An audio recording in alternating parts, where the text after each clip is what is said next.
अभी क्वेश्चन है कि डेली जो हमारा अकाउंट होता है वो कैसे सेटल करें। देखिए, सुबह हम उठते हैं, शरीर को क्या करते हैं, साफ करते हैं। ఈ రోజు ప్రశ్న, ప్రతిరోజు మనం చేసే కర్మలను ఎలా క్లియర్ చేసుకోవాలి? మనము ప్రతిరోజు లేవగానే శరీరాన్ని క్లీన్ చేస్తాం కదా. क्योंकि पहले दिन का जो उसके ऊपर जो मट्टी है, जो पसीना है, उसको हम क्या करते हैं, स्नान द्वारा क्लियर करते हैं। ఎందుకంటే ఈ శరీరం మీద ముందు రోజు పడిన దుమ్ము, ఈ ధూళి, చెమట ఏదైతే ఉందో దానిని క్లీన్ చేస్తాము. शरीर के अंदर का जो वेस्ट है वो भी क्लियर हो जाता है, शरीर के बाहर का जो वेस्ट है वो भी क्लियर हो जाता है। कपड़ा भी हम क्लीन वाला पहनते हैं। శరీరం లోపల ఏదైతే వేస్ట్ ఉందో అది క్లీన్ చేస్తాము, శరీరం పైన కూడా ఏదైతే దుమ్ము ఉందో అది క్లీన్ చేస్తాము, అలాగే ఉతికి క్లీన్ చేసిన బట్టలు ఏవైతే ఉన్నాయో వాటిని కూడా వేసుకుంటాము. बर्तन भी क्लीन करते हैं, घर को भी क्लीन करते हैं। అలాగే ఇంట్లో గిన్నెలను శుభ్రం చేస్తాము, ఇంటిని శుభ్రం చేస్తాము. कभी कभी पति ठीक नहीं है तो पति को भी क्लीन कर लेते हैं। ఇప్పుడే ఇంట్లో భర్త సరిగా లేనట్టయితే భర్తను కూడా క్లీన్ చేస్తాము. और बच्चों को भी थप्पड़ लगा देते हैं क्लीन करने के लिए।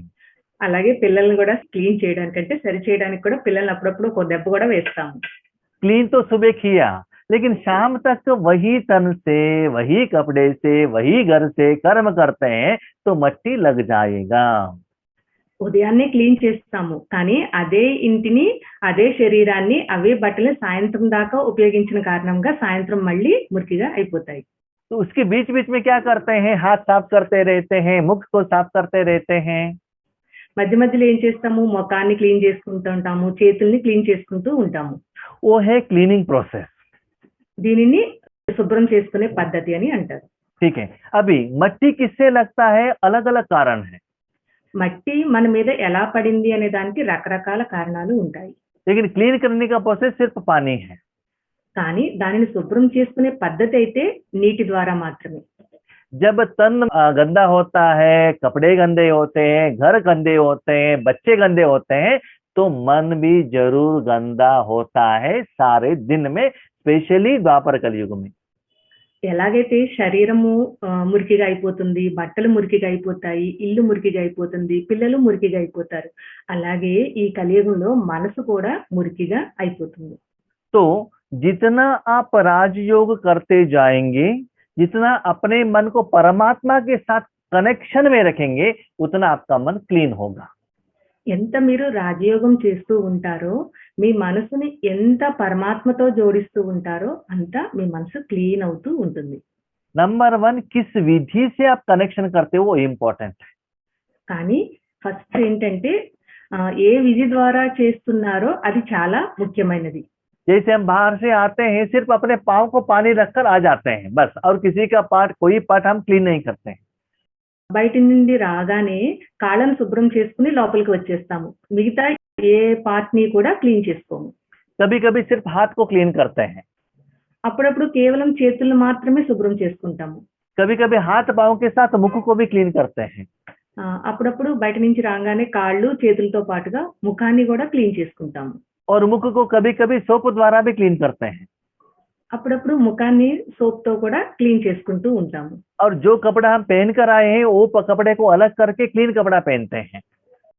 ఒకసారి బయట నుంచి రాగానే ఆ బట్టల్ని విడిచేసి మళ్ళీ ఫ్రెష్ గా ఉన్న బట్టల్ని ధరిస్తాము. तो हर क्लीनिंग प्रोसेस में आपको लाइटनेस का फीलिंग होता है। ఇలా ఇన్ని రకాల పద్ధతులతో మనం క్లీన్ చేసుకుంటాం కదా, ప్రతి పద్ధతి ద్వారా కూడా మనకి లైట్నెస్, ఆ తేలిక స్థితి యొక్క అనుభవం చేసుకుంటాము. लेकिन जब आप स्नान कर जाते हैं, उस समय शरीर के ऊपर कोई भी चीज नहीं रहता है, ऊपर से नीचे तक संपूर्ण क्लीनिंग हो जाता है। అది శరీరాన్ని క్లీన్ చేయాలంటే స్నానానికి వెళ్ళినప్పుడు ఈ శరీరం మీదకి ఏ వస్తువుని ఉంచుకోము, పైనుంచి తల నుంచి కింద కాళ్ళ వరకు కూడా క్లీనింగ్ ప్రాసెస్ నడుస్తూ ఉంటుంది. ठीक है, ऐसे ही आपका राजयोग कैसे चलता है। అలాగే ఇప్పుడు మీ యొక్క రాజయోగము ఎలా నడుస్తుంది? मुझे पति के लिए वाइब्रेशन देना है, बच्चों के लिए देना है, फाइनेंशियल प्रॉब्लम के लिए देना है, इसका मतलब कपड़ा पहनकर आप हाथ पांव धो रहे हो। రాజయోగం యొక్క విధి ఎలా ఉందంటే భర్తకి శక్తినివ్వాలి, పిల్లలకి శక్తినివ్వాలి, ఫైనాన్స్ ప్రాబ్లమ్స్ సాల్వ్ అవ్వాలి అంటే దీని అర్థము కేవలం కాళ్ళు చేతులు కడుక్కున్నట్లు లెక్క. क्योंकि शरीर में अभी तक कपड़ा है, साधन है, अभी भी शरीर का भान है, व्यक्ति है, पति है, बच्चे हैं, पैसे हैं, देह सहित देह का सब संबंध भूले नहीं है, सेपरेट नहीं किया है, आत्मा नहीं बने हैं, वो सभी लेकर भगवान को साथ याद कर रहे हैं। इसका मतलब क्लीनिंग प्रोसेस ठीक से नहीं हो रहा है। దీని అర్థము మీ శరీరం మీద దుస్తులు ఉంచుకునే శుభ్రం చేసే ప్రాసెస్ చేస్తున్నారని అర్థము. అనగా దేహ భ్రాంతి, భర్త గురించి, పిల్లల గురించి, ధనం గురించి ఆలోచిస్తున్నారంటే ఇంకా మీకు దేహ భ్రాంతిలో ఉన్నట్లు లెక్క అనమాట. అందుకు ఆ క్లీనింగ్ ప్రాసెస్ ఏదైతే ఉందో రాజయోగం ద్వారా అది విధి ద్వారా జరగడం లేదు. थोड़ा सा लाइटनेस का फीलिंग होता है, क्योंकि पानी लगाया है ना, बाबा को मन में रखा है ना, थोड़ा खुशी का एहसास होता है, लेकिन संपूर्ण क्लीनिंग का नहीं है। కొద్దిగా సంతోషం యొక్క అనుభవం అయితే జరుగుతుంది, కొద్దిగా క్లీనింగ్ ప్రాసెస్ అయితే జరుగుతుంది, కానీ సంపూర్ణ సుఖం ఏదైతే ఉందో అది అనుభవం జరగదు. కొద్ది సమయం కోసం మీ మనసుని బాబాకి ఇచ్చారు కాబట్టి. तो अपने को आत्मा समझना माना आपको इस तीनों लोकों से कुछ भी लेना देना नहीं है, न विश्व कल्याण है, न वाइब्रेशन है, न चिंता है, न सतयुग है, न तेजा, कुछ भी नहीं है। मैं आत्मा हूँ, मुझे शांति चाहिए, मैं सुख अनुभव कर रहा हूँ, बस चैप्टर क्लोज। స్వయాన్ని ఆత్మ అనుకుని పరమాత్మను స్మృతి చేయాలి. అనగా సత్యుగము, ఈ సంగమ యుగము, ఈ యుగాల గురించి ఏది ఆలోచించకూడదు. కేవలం క్లీనింగ్ ప్రాసెస్ ఏదైతే ఉందో బస్ అదొక్కటే గుర్తుండాలి మనకి. आगे पीछे का चिंता मत कीजिएगा। आप स्नान करने के लिए गए हैं, ब्रेकफास्ट के लिए क्या बनाना है, पति क्या कर रहा है, बच्चे क्या कर रहे हैं, वो काम नहीं है आपका। सिर्फ स्नान कीजिएगा, पानी शरीर के ऊपर डालिएगा, ठंडे का अनुभव कीजिएगा, गर्म का अनुभव कीजिएगा, लाइटनेस का फीलिंग कीजिएगा। जो आप कर्म कर रहे हो उस कर्म के फल के तरफ ही अटेंशन रखिएगा, कर्म का फल का सुख का अनुभव कीजिएगा, बाकी का टेंशन मत रखना है। మీరు ఏ కర్మ అయితే చేస్తున్నారో ఆ కర్మ యొక్క ఫలం గురించి కేవలం ఒక అటువైపు మాత్రమే దృష్టి ఉంచండి. అంతేగాని పిల్లలు ఏం చేస్తున్నారో, భర్త ఏం చేస్తున్నారో, బ్రేక్ఫాస్ట్ కోసం ఏం తయారు చేయాలో ఇటువంటి వాటి గురించి ఆలోచించకండి. క్లీనింగ్ ప్రాసెస్ లో ఉన్నప్పుడు కేవలం ఆ క్లీనింగ్ ప్రాసెస్ గురించి మాత్రమే ఆలోచించండి. पहले तो स्नान में जाते थे तो जग से पानी ऊपर डालना पड़ता था, अभी तो शोवर बात आ गए, एक बार ऑन कर दिया तो आता ही रहेगा, कुछ करने का जरूरत नहीं है, उसके नीचे खड़ा हो जाएंगे तो क्लीन होता रहेगा। పూర్వం అయితే మగ్గుతో నీళ్లు తీసుకుని పోసుకోవాల్సి వచ్చేది. ఇప్పుడైతే షవర్ వచ్చింది కదా, షవర్ కింద నిలబడి ఉంటే దాని అంతటా అవి నీళ్లు వస్తూనే ఉంటాయి, క్లీనింగ్ ప్రాసెస్ నడుస్తూనే ఉంటుంది. वैसे ही मन परमात्मा के हाथ में दे दो, परमात्मा को जिम्मेवारी दे दो, विश्व कल्याण करना है, विकर्म विनाश करना है, स्वर्ग स्थापन करना है, शांति का अनुभव करना है, आपको सुंदर बनाना है, ब्यूटी पार्लर बनाना है, जो भी है बाबा के हाथ में दे दो। वो जो कर रहा है उस सुख का अनुभव करते चलो। మీ మనసుని కేవలం పరమాత్మ చేతికి ఇచ్చేసేయండి. అప్పుడు వికర్మలు వినాశం చేయాలా, విశ్వసేవ చేయాలా, ఏది చేయాలా అనేది బాబా చూసుకుంటారు. కేవలం మీ మనసును మాత్రం పరమాత్మకి ఇచ్చేసి ఆ సుఖం యొక్క అనుభవం చేస్తూ ఉండండి. गाँव में थोड़ी जगह पर क्या होता है ना, वहाँ का जो मजदूर होते हैं, जो फार्मर्स रहते हैं, हफ्ते में एक ही बार स्नान करते हैं। పూర్వం విలేజెస్ లో రైతులు ఎవరైతే ఉంటారో వాళ్ళు వారానికి ఒక్కసారి స్నానం చేసేవారు. ठीक है, गांव में सिटी में आने के बाद 3 दिन में एक बार हो गया। సిటీలోకి వచ్చిన తర్వాత 3 రోజులకి ఒకసారి స్నానం చేయడం మొదలు పెట్టారు. उसके बाद दिन में एक बार। దాని తర్వాత రోజుకి ఒకసారి. अभी हैदराबाद और वाइजैक में इतना पसीना आता है, दिन में 3-4 बार स्नान करना पड़ता है, कपड़ा चेंज करना पड़ता है। అదే వైజాగ్, హైదరాబాద్ అటువంటి ప్లేసెస్ లో అయితే చాలా చెమటది పడుతుంది కాబట్టి రోజుకి 3 సార్లు స్నానం చేయాలి, 3 సార్లు డ్రెస్సింగ్ కూడా చేంజ్ చేయాలి. तो वैसे ही जितना समय आप आत्मा समझकर सबको भूलकर जितना डीप में राजयोग करते हो, उतना उस दिन का नहीं, 5000 साल का भी आपका अकाउंट सेटल होता है। ఎంతైతే మీరు బయట విషయాలన్నింటినీ మర్చిపోయి స్వయాన్ని ఆత్మ అనుకుని పరమాత్మ స్మృతిలో ఉంటారో, ఎంత లోతుగా రాజయోగం చేస్తారో అంత మీ 5000 సంవత్సరాల యొక్క అకౌంట్ సెటిల్ అవుతూ ఉంటుంది. तो बाबा ने एक मुरली में ऐसे भी कहा है, बच्चे 1 सेकंड का यथार्थ राजयोग से 1 साल का आपका अकाउंट सेटल होता है। 1 सेकंड का यथार्थ, वो इम्पोर्टेंट, यथार्थ राजयोग से 1 साल का अकाउंट भी सेटल होता है, 1 दिन का नहीं। उतना शक्ति राजयोग में है। బాబా మురళిలో చెప్పారు, ఒక్క సెకండ్ మీరు యథార్థమైన రాజయోగాన్ని చేసినట్లయితే ఒక్క రోజు కాదు, ఒక సంవత్సరం యొక్క లెక్కాచారము సమాప్తి అయిపోతుంది అని. लेकिन अभी हम लोगों को क्या हो गया है, आत्मा समझकर याद नहीं करते हैं, ये सारा चीजों को लेकर कर उसके ऊपर पानी लगाते हैं। इसलिए हम क्या कहते हैं कि सेटलमेंट क्यों नहीं हो रहा है। మనం ఏం చేస్తున్నామంటే స్వయాన్ని ఆత్మ అనుకుని ఆత్మ స్మృతిలో ఉంటూ యోగం చేయట్లేదు. చుట్టూ ఉన్న మనిషాత్మల్ని, సాధనాలు అన్నింటినీ తీసుకొని వచ్చి యోగం చేసిన కారణంగా ఏదైతే వికర్మల వినాశనం అవ్వాలో అది జరగడం లేదు. आज अफगानिस्तान के लिए दे दीजिए, कल तालिबान वालों के लिए दे दीजिए, नेक्स्ट कोरोना वालों के लिए दे दीजिए। बाबा ने कहा बच्चे वो सभी उनका हिसाब किताब के कारण वो कर रहे हैं, उसका चिंता आप मत कीजिएगा, उनका अकाउंट अपना ही सेटलमेंट हो जाएगा, सिर्फ अपने मन को बाबा में रखिएगा बस। బాబా ఆఫ్ఘనిస్తాన్ వాళ్ళకి, తాలిబాన్ వాళ్ళకి, లేకపోతే కరోనా పేషెంట్స్ కి శక్తినివ్వండి అని మీరు అడగాల్సిన అవసరం లేదు. బాబా అంటున్నారు అది వాళ్ళ యొక్క కర్మల లెక్కాచారం అనుసారంగా జరుగుతుంది. మీరు మీ మనసుని కేవలం బాబాకి ఇచ్చి ఆత్మస్థితిలో స్థితి అయ్యి నన్ను స్మృతి చేయండి. तो अभी समय है, एक दिन का अकाउंट सेटलमेंट करने का समय नहीं है। समय कम होने के कारण बहुत समय का अकाउंट सेटलमेंट करना है। तो एक जगह पर यथार्थ विधि से ज्यादा राजयोग में बैठना चाहिए। మనకి సమయం తక్కువగా ఉన్న కారణంగా ఒక్క రోజు యొక్క అకౌంట్ సెటిల్ చేసుకోవడం కాదు, అనేక జన్మల యొక్క అకౌంట్ సెటిల్ చేసుకోవాలి. కాబట్టి ఒక స్థానంలో కూర్చుని యథార్థమైన విధి ద్వారా రాజయోగాన్ని చేసినట్లయితే మీ యొక్క లెక్క సెటిల్ అవుతుంది. अभी क्वेश्चन, मेरा उस दिन का अकाउंट सेटलमेंट हुआ कि नहीं है कैसे पता चलेगा? एक हफ्ते का सेटलमेंट हुआ कि नहीं कैसे पता चलेगा? एक साल का हुआ नहीं हुआ कैसे पता चलेगा? ఇప్పుడు ప్రశ్న, ఈ రోజు యొక్క లెక్క నాది సెటిల్ అయ్యిందా లేదా, లేదా వారం యొక్క లెక్క సెటిల్ అయ్యిందా లేదా, లేదా సంవత్సరం యొక్క లెక్క సెటిల్ అయ్యిందా లేదా అనేది మనకి ఎలా తెలుస్తుంది? आज सोने के पहले या सारे दिन में अपने योगिक स्थिति को चेक कीजिएगा। రోజు రాత్రి పడుకునే ముందు రోజంతటిలో మీ యొక్క యోగము ఎలా ఉందనేది చెక్ చేసుకోండి. मैक्सिमम सोने के पहले या बीच में कभी भी जब आप राजयोग करते हो, कभी भी टाइम पर योगिक स्थिति को चेक कीजिएगा। పడుకునే ముందు అని కాదు, రోజు మొత్తంలో ఎప్పుడైనా సరే మధ్య మధ్యలో మీ యొక్క యోగిక స్థితి ఎలా ఉందో చెక్ చేసుకుంటూ ఉండండి. उस योगिक स्थिति में कल से भी अच्छा लाइटनेस का फीलिंग हो रहा है, कुछ नया अनुभव हो रहा है, नया आत्मानुभूति का सुख का अनुभव हो रहा है, इसका मतलब विकर्म विनाश हो रहा है, अकाउंट सेटल हो रहा है। మీ యొక్క యోగిక స్థితి చాలా లైట్ గా ఉన్నట్లయితే, ఆ సుఖం యొక్క అనుభవం జరుగుతున్నట్లయితే, రోజు రోజుకి ఆ యోగిక స్థితి యొక్క అనుభవం పెరుగుతున్నట్లు లెక్క. ఎందుకంటే మీ యొక్క వికర్మలు వినాశం అవుతూ ఉన్నట్లయితే మీరంత తేలిక స్థితిని అనుభవం చేయగలుగుతారు. सब कुछ बाबा को रिपोर्ट करने के बाद रात के सोने में कोई चिंता नहीं है, टेंशन नहीं है, सोच नहीं है, मन लाइट है, स्थिति अच्छा है, तो उस दिन का अकाउंट सेटलमेंट हुआ है। రాత్రి పడుకునే ముందు బాబాకి అంతా చెప్పిన తర్వాత నిద్రలో ఎటువంటి చింత, టెన్షన్, సంకల్పాలు ఏవీ లేనట్లయితే, మనసు చాలా తేలికగా ఉన్నట్లయితే, స్థితి చాలా బాగున్నట్లయితే ఆ రోజు యొక్క అకౌంట్ తీరిపోయిందని అర్థం. कुछ याद आ रहा है, इसका मतलब कमाई कम हो रहा है, लोन अकाउंट ज्यादा हुआ है। ఏదైనా చింత కానీ, ఆలోచన కానీ, సంకల్పాలు కానీ వచ్చినట్లయితే మీ యొక్క లెక్క ఆ రోజు ఇంకా సెటిల్ అవనట్లు లెక్క అనమాట.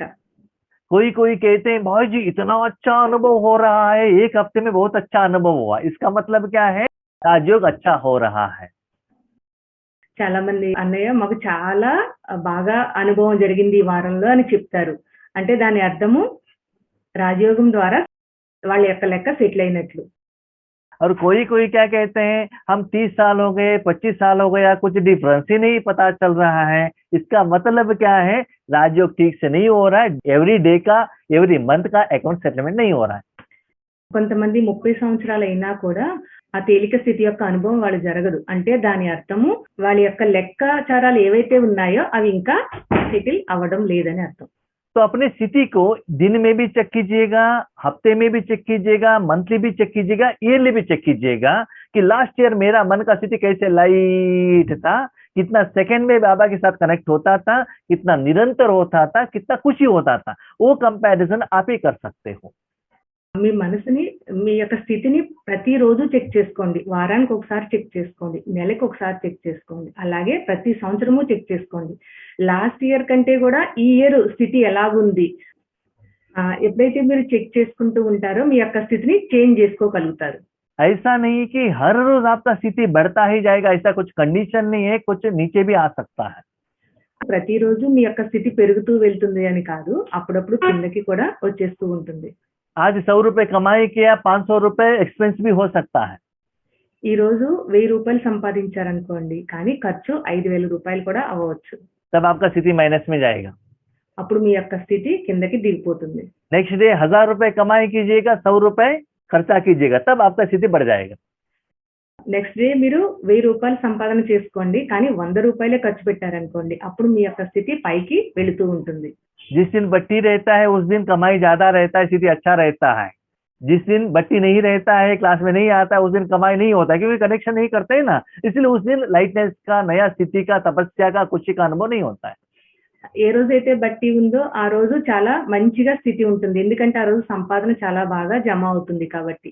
ఏ రోజైతే బట్టి ఉండదో ఆ రోజు సంపాదన ఉండదు, జమ ఉండదు, కాబట్టి బాబాతో కనెక్షన్ ఉండదు, కాబట్టి స్థితి డౌన్ అయిపోతుంది. तो हर बार आपको क्या करना है, अपना बैंक बैलेंस चेक करना है। కాబట్టి ప్రతిరోజు మీ యొక్క బ్యాంక్ బ్యాలెన్స్ ని చెక్ చేసుకుంటూ ఉండండి. पहले बैंक बैलेंस चेक करना है तो पासबुक लेकर बैंक में जाना पड़ता था। ఇది వరకటి రోజుల్లో అయితే బ్యాంక్ బ్యాలెన్స్ చెక్ చేసుకోవాలి అన్నట్లయితే పాస్బుక్ తీసుకుని బ్యాంకుకి వెళ్లాల్సి పడేది. आज ऐसा नहीं है, जिन्होंने पैसा डाला है गूगल पे में 1 सेकंड में रिफ्लेक्ट करेगा, पेमेंट हो गया तो मैसेज आएगा, ऑन कीजिए तो तुरंत आपको क्या मिलेगा, आपका बैलेंस स्टेटस पता चलेगा। ఇప్పుడైతే బ్యాంక్ వెళ్లాల్సిన అవసరం లేదు. ఎవరైనా గూగుల్ పేమెంట్ చేసినట్టయితే, నెట్ ద్వారా పేమెంట్ చేసినట్టే వెంటనే మెసేజ్ వచ్చేస్తుంది. మొబైల్లో కూడా వెంటనే మన యొక్క అకౌంట్ బ్యాలెన్స్ షీట్ ని ఓపెన్ చేసి చూసుకోవచ్చు. ठीक है, 1 सेकंड में डिपॉजिट किया तो भी मैसेज आएगा, विड्रॉवल किया, एटीएम में आपने कार्ड डालकर पैसा बाहर नहीं आया तब तक मैसेज आएगा, आपके अकाउंट से इतना पैसा माइनस हुआ है, मैसेज आ जाएगा। ఎవరైనా జమ చేసినా వెంటనే తెలిసిపోతుంది మెసేజ్ ద్వారా. అలాగే ఏటీఎం లో మనీని విత్డ్రా చేసుకున్నట్లయితే ఆ మిషన్ లోంచి మనీ బయటకు రాకుండానే మనకి మెసేజ్ వచ్చేస్తుంది, మీ అకౌంట్ నుంచి ఇంత మైనస్ అయ్యింది అని. वैसे ही आपके मन की तरफ सदा अटेंशन रखते जाएगा, मन को आत्मा में रखते जाएगा, रखते जाने से आपको पता चलता है, खुशी है तो समझ लीजिए जमा हुआ है, टेंशन है समझ लीजिए कोई पेमेंट आया है, देना है। సదా మీ మనసుని ఆత్మ దగ్గర ఉంచండి. సదా ఉంచినట్లయితే మీకు సంతోషం యొక్క అనుభవం జరుగుతుందో అప్పుడు అర్థం చేసుకోండి జమ అవుతున్నట్లు. లేదు ఏదైనా చింత వచ్చినట్లయితే మీకు అప్పు ఏర్పడింది, ఏదో లెక్క మీ దగ్గరికి వచ్చింది అని అర్థం. तो आज का आपका योगिक स्थिति भी चेक कीजिएगा, अमृत वेले में, नुमा शाम में, रात में, और कल भी चेक कीजिएगा। आज आपका स्थिति अच्छा है तो जमा ज्यादा है, और अच्छा नहीं है तो समझ लीजिए एक्सपेंसेस ज्यादा है। ప్రతిరోజు అమృత వేళ, సాయంత్రం యోగంలో, రాత్రి వేళ యోగంలో మీ యొక్క స్థితి, యోగిక స్థితి ఎలా ఉందో చెక్ చేసుకోండి. తేలికగా ఉన్నట్లయితే, లైట్ గా ఉన్నట్లయితే మీ యొక్క మనసు జమ అయినట్లు, లేకపోతే మీ అకౌంట్ నుంచి జమ చేసిన ధనం విత్డ్రా అయిపోయినట్లు. कभी कभी कोई कहते हैं भाई जी हमने आज कुछ भी गलती नहीं किया, किसी को गुस्सा नहीं किया, फिर भी आज मेरा मन टेंशन में है, क्यों? చాలా మంది అడుగుతూ ఉంటారు, అన్నయ్య ఈ రోజు నేను ఏ తప్పు చేయలేదు, ఎవరిని కోపం చేయలేదు, అయినా సరే నాకు ఈ రోజు దుఃఖం కలిగింది ఎందుకు అని అడుగుతారు. कितना बार योग में बैठे हैं, योग का अनुभव ही नहीं हो रहा है, क्यों? क्या गलती हुआ है? ఎంత ట్రై చేసినా కూడా ఆ యోగం యొక్క స్థితిలో స్థిరపడలేకపోతున్నాను, ఏం తప్పు చేశాను అని అడుగుతారు. स्थूल रूप में कोई आपको आगे आया नहीं होगा, सास ससुर के बीच में, हस्बैंड वाइफ के बीच में झगड़ा नहीं हुआ है, लेकिन पहले हिसाब किताब सूक्ष्म रूप में आपके आगे आ जाता है।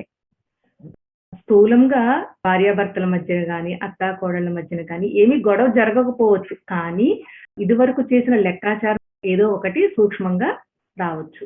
हाँ, जो 2500 साल का जो अकाउंट आपके सामने आता है, वो अकाउंट शरीर के बीमारी के रूप में या टेंशन के रूप में, डिस्टर्बेंस के रूप में, तब क्या होता है आपका योग बनता नहीं है। 2500 సంవత్సరాల యొక్క అకౌంట్ ఏదైతే ఉందో అది శరీరం యొక్క అనారోగ్యం ద్వారా కానీ, చింత రూపంలో గానీ, బాధ రూపంలో కానీ మీ దగ్గరికి వస్తూ ఉంటుంది. लेकिन स्थूल रूप में दिखाई नहीं देगा, सूक्ष्म रूप में आ सकता है। అది మీకు స్థూల రూపంలో రాకపోవచ్చు కానీ సూక్ష్మ రూపంలో కూడా వస్తూ ఉంటాయి. लेकिन ईश्वरीय सेवा करने का इच्छा है, सदा अपनी स्थिति बढ़ाने का इच्छा है, तो क्या होगा? आप कमाई करते रहेंगे। ఈశ్వరీయ సేవ చేయాలని, ఈశ్వరీయ సంపాదన చేయాలని కోరిక ఉన్నట్లయితే అప్పుడు మీ సంపాదన పెరుగుతూ ఉంటుంది. माताओं में ज्यादातर सहना का शक्ति ज्यादा रहता है, మాతలలో సహనశక్తి చాలా ఎక్కువగా ఉంటుంది. उनके पास स्थूल लोन ज्यादा है तो पेट दर्द है तो भी जॉब पर जाएंगे, सिर दर्द है तो भी जॉब पर जाएंगे, घुटने में दर्द है तो भी जॉब पर जाएंगे, कुछ भी हो जाए, घर में कितना भी काम है, भोजन नहीं किया है तो कमाई कमाई करके क्या करेंगे? कमाई के लिए जाते रहेंगे। మాతలకి ఎంత సహనం అంటే కడుపు నొప్పి ఉన్నా సరే, కాళ్ళకు నొప్పి ఉన్నా సరే ఆ స్థూల సంపాదన ఏదైతే ఉందో ఆ సంపాదన చేయడం కోసం బయటికి వెళ్ళిపోతూనే ఉంటారు. ఎందుకంటే వాళ్ళకి అప్పు చాలా ఉంది కదా అందుకు. उस दिन उन्होंने कमाई नहीं किया तो ये महीने का हिसाब किताब ऊपर नीचे हो जाएगा, क्योंकि जिस दिन आप नहीं गए आपको सैलरी नहीं मिलेगा। ఎందుకంటే ఒకరోజు మీరు జాబ్కి వెళ్ళకపోయినా సంపాదన ఆగిపోతుంది కదా, ఎందుకంటే మీ యొక్క అప్పు ఏదైతే ఉందో అందుకు సంపాదన కోసం వెళ్తూ ఉంటారు. जब आप जॉब पर चले जाएंगे दर्द की तरफ अटेंशन नहीं रहेगा, जॉब की तरफ ही अटेंशन रहेगा। ఎంత నొప్పి ఉన్నా కూడా మీరు జాబ్లోకి వెళ్తారు కదా, అక్కడ పనిలో ఈ నొప్పిని కూడా మర్చిపోతారు. तो सदा ईश्वरीय सेवा में बिजी रहिएगा, तो कितना भी लोन आने दो, एक दिन डिफरेंस है तो नेक्स्ट डे स्थिति इंप्रूवमेंट्स हो जाएगा, नहीं तो एक हफ्ते में इंप्रूवमेंट्स हो जाएगा, नहीं तो लोन अभी भी ज्यादा है, इसका मतलब आपको ओवर टाइम करना पड़ेगा, तब आपका स्थिति बन जाएगा। ఈశ్వరీయ సేవలో మీరు ఎంత బిజీగా ఉంటారో అంత మీ అప్పు తీరిపోతూ ఉంటుంది. అది ఒక రోజులో తీరిపోవచ్చు, వారం రోజుల్లో తీరిపోవచ్చు. ఇంకా తీరిపోవడం లేదు మీ అప్పు అంటే దాని అర్థము మీరు ఇంకా ఓవర్ టైం ఎక్కువ సమయము ఈశ్వరీయ సేవలో ఇంకా చాలా బిజీగా ఉండాలి. उसमें भी स्पेशली योग ज्यादा करना पड़ेगा, योग में ही कमाई होता है। అందులోనూ స్పెషల్ గా యోగం చేస్తూ ఉండాలి, ఎందుకంటే రాజయోగం ద్వారానే మీ యొక్క సంపాదన జరుగుతుంది. तो लास्ट आंसर, ఆఖరుగా సమాధానం. उस दिन का अकाउंट सेटलमेंट हुआ कि नहीं कैसे पता चलेगा? आपका आज का स्थिति कल से भी अच्छा है, कल जैसा ही है, समझ लीजिए आज का अकाउंट सेटलमेंट हुआ है। ఈ రోజు నా లెక్క అప్పు తీరిపోయిందా, సెటిల్ అయిపోయిందా లేదా అనేది ఎలా తెలుస్తుంది అంటే, నిన్నటి కంటే ఈ రోజు నా స్థితి చాలా తేలికగా, చాలా సంతోషంగా, లైట్ గా ఉన్నట్లయితే అర్థం చేసుకోండి నిన్నటి మీ యొక్క లెక్క సెటిల్ అయిపోయింది అని అర్థం. नंबर 2, अकाउंट सेटल करने के बदले अकाउंट होने का चांस ही मत दीजिए, तो बहुत अच्छा है। అకౌంట్ సెటిల్ చేసుకోవడం ఎలాగున్నా కానీ అప్పుని పెంచుకునే ఛాన్స్ మాత్రం ఇవ్వకండి. ठीक है, सदा बाबा की याद में रहेंगे, श्रीमत के अनुसार रहेंगे, तो अकाउंट बनता ही नहीं है, तो उस दिन का अकाउंट सेटलमेंट करने का बात ही नहीं रहता।